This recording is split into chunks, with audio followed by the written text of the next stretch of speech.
রাসূল করিম সাল্লাল্লাহু আলাইহি ওয়াসাল্লামের দেখা হতো এবং ভাতিজা বলে তিনি সম্বোধন করতেন। যদিও আমরা অনেকে জানি যে আবু জাহেল হচ্ছে রাসূল করিম সাল্লাল্লাহু আলাইহি ওয়াসাল্লামের চাচা, আপন চাচা না, এলাকার চাচা, আপন চাচা না। আবু জাহেল রাসূল করিম সাল্লাল্লাহু আলাইহি ওয়াসাল্লামের আপন চাচা না। ইসলাম আসার আগে তার নাম ছিল আবুল হিকাম, মানে ওই সময়ে মক্কার মধ্যে সবচাইতে জ্ঞানী মানুষদের মধ্যে একজন ছিল কে? এই আবু জাহাল।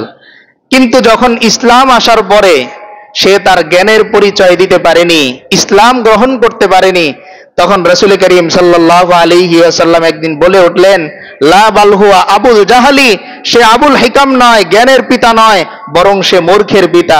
ওই দিন থেকে আল্লাহ তাআলা এই নামটাকে এমন ভাবে কবুল করছেন যে এখন আপনি আবুল হিকাম বললে তত মানুষ চিনবে না, আবু জাহাল বললে যত মানুষ চিনবে। এবং এই নামের প্রতি এত বেশি ঘৃণা এবং নফরত আল্লাহ তাআলা সৃষ্টি করে দিলেন যে একজন ইহুদি খ্রিস্টানও তার ছেলের নাম আবু জাহাল রাখে না। কেন? যে এই যে বারবার আল্লাহ তাআলা তাকে সুযোগ দিয়েছেন ঈমান আনার, বারবার তাকে সুযোগ দিয়েছেন ইসলাম গ্রহণ করার, এই সুযোগকে সে যখন বৃদ্ধাঙ্গুলি দেখিয়েছে তখন আল্লাহ তাআলা তার নামের উপর এমন এক কলঙ্ক তৈরি করে দিলেন যে কিয়ামত পর্যন্ত এই নাম শোনার সঙ্গে সঙ্গে মানুষের মাথার মধ্যে আসে যে মক্কার একজন ক্ষতিগ্রস্ত লোকদের মধ্যে হচ্ছে আবু জাহাল। আর এদের ব্যাপারে আল্লাহ তাআলা কোরআনে কারীমের মধ্যে বলেন, আল্লাযীনা দাল্লা সায়ুহুম ফিল হায়াতিদ দুনিয়া ওয়া হুম ইয়াহসাবুনা আন্নাহুম ইউহসিনুনা সুন্না। আল্লাহ তাআলা বলেন, দুনিয়ার মধ্যে এমন কিছু জ্ঞানী ব্যক্তি আছে যারা নিজেদেরকে জ্ঞানী মনে করে, জ্ঞানী দাবি করে, কিন্তু তাদের বাস্তবতা হচ্ছে দুনিয়ায় তাদের চেষ্টাগুলো বিফল হয় আর তারা মনে করে তাদের চেষ্টাগুলো সফল। ওয়া হুম ইয়াহসাবুনা আন্নাহুম ইউহসিনুনা সুন্না। আল্লাহ বলতেছেন যে তারা ধারণা করে যে তারা সুন্দর কাজ করতেছে, উত্তম কাজ করতেছে। যেমন আবু জাহাল এই কথা বলতো যে আমি কি মক্কার ওই নির্বোধ মানুষদের মতো ঈমান আনবো? ঈমান তো আনে দুর্বল লোকেরা। কিন্তু আবু জাহালের ওই কথাই আজকের সমাজে বাস্তবায়ন হয়ে গেছে। আপনি সমাজের যদি তাকান যে কাদের ছেলেগুলো বেশি বড় বড় আলেম হচ্ছে, মাদ্রাসায় যাচ্ছে, আলেম হয়ে বের হচ্ছে, ওই গরিব শ্রেণী মানুষদের, ওই যে আবু জাহেল বলে গেছিল গরিবরা ঈমান আনে, তার কথাই কেমন যেন বাস্তবায়ন হয়ে যাচ্ছে। আল্লাহ তাআলা যখনই আমাদের অর্থের সামর্থ্য দান করতেছেন, আস্তে আস্তে আমরা দিন থেকে পেছাতে শুরু করে দিই। যেই মানুষটা মসজিদে দিনের পর দিন পড়ে থাকতো, মসজিদের কোনায় বসে কাঁদতো, আল্লাহ আমি যাতে ঠিক মতো খেতে পারি, ঠিক মতো চলতে পারি, পরিবার নিয়ে স্বাচ্ছন্দ্য মতো বসবাস করতে পারি, এই মানুষটাই যখন একটা ভালো চাকরি পেয়ে যায়, জুমার নামাজেও তাকে পাওয়া যায় না, এরপর আস্তে আস্তে ঈদের নামাজেও পাওয়া যায় না, এরপরে সে পশ্চিম দিকে ফিরেও নাও, দক্ষিণ দিকে যায়। কেন? যে আল্লাহ তাআলা তাকে সামর্থ্য দান করেছেন, এখন এই সামর্থ্যের কারণে তার আর নামাজ দরকার পড়ে না, রোজাও তার দরকার পড়ে না। মনে রাখবেন, একজন ব্যক্তির কিছু কিছু রোগ আছে না, নিয়মিত ঔষধ খাওয়া লাগে। যেমন যাদের ডায়াবেটিস কন্ট্রোলে থাকে না, যদিও এটার সিস্টেম আছে, আমি ওই সিস্টেমে যাব না, যারা ওষুধ খেয়ে আমরা নিয়ন্ত্রণ করি, প্রতিদিন খাওয়া লাগে কিনা।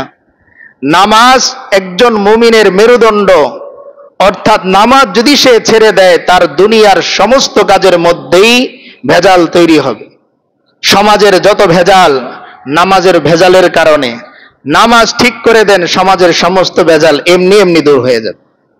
আপনি নামাজ ঠিক করবেন তো ব্যবসায়ী হলে আপনার ব্যবসার মধ্যে আপনি হারাম খেতে পারবেন না। আপনি নামাজ ঠিক করবেন, আপনি প্রশাসনে যাবেন, আপনি প্রশাসনে যেও ভেজাল কাজ করতে পারবেন না। কেন? কারণ আপনি তো জানেন যে আমার হাজিরা দিতে হবে কোথায়? মসজিদে আল্লাহর কাছে যে হাজিরা দিতে হবে। যেমন অফিসারের সামনে ছোট অফিসার টাকা চাইতে পারে না, বরং ইশারা দেয় এখন না পরে। তো আল্লাহর চাইতে বড় অফিসার তো নাই, 24 ঘন্টা সিসি ক্যামেরা তার লাগানো আপনার সামনে। আল্লাহ তাআলা স্পষ্ট বলেন, কিরামান কাতিবিনা ইয়ালামুনা মা তাফআলুন।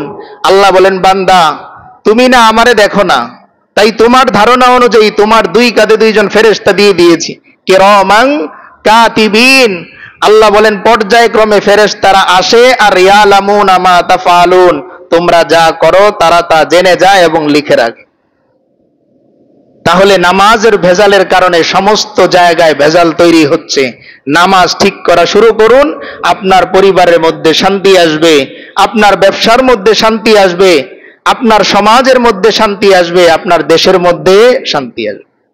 যেই সমস্ত রাষ্ট্রগুলো, মুসলমান রাষ্ট্রগুলো একটু শান্তিতে আছে, এর একমাত্র কারণ নামাজের মধ্যে তাদের মনোযোগিতা, নামাজের মধ্যে তাদের যত্নশীলতা। কারণ একজন ব্যক্তি যদি দৈনিক আল্লাহর কাছে 5 বার হাজিরা দেয়, কয়বার? 5 বার হাজিরা দেয়, এই মানুষটা অন্যায় করতেই পারে না, আর করলেও সেটা থাকে না। কিভাবে? আল্লাহ রাসূল সাল্লাল্লাহু আলাইহি ওয়াসাল্লাম বলেন যে এক নামাজ থেকে আরেক নামাজ পর্যন্ত বান্দা যদি ঠিকঠাক ভাবে আদায় করে, তাহলে এক ওয়াক্ত নামাজ, এই নামাজের আগে যত গুনাহ সে করেছে, এই সমস্ত গুনাহগুলোর জন্য কাফফারা হয়ে যায়, অর্থাৎ মাফ হয়ে যায়। এবং এই 2 জুমা, এক জুমা টু আরেক জুমা, কেউ যদি আজকের জুমার নামাজটা পড়ে, আগামী জুমায় আবার সে এসে শরীক হয়, তাহলে আল্লাহ তাআলা এই 2 জুমার মাঝখানে যত সগীরা গুনাহ তার হয়, অটোমেটিক তওবা ছাড়া আল্লাহ তাআলা মাফ করে দেন। আর কবিরা গুনাহ আল্লাহ তাআলা মাফ করে দেন যদি কি করে? সে তওবা করে।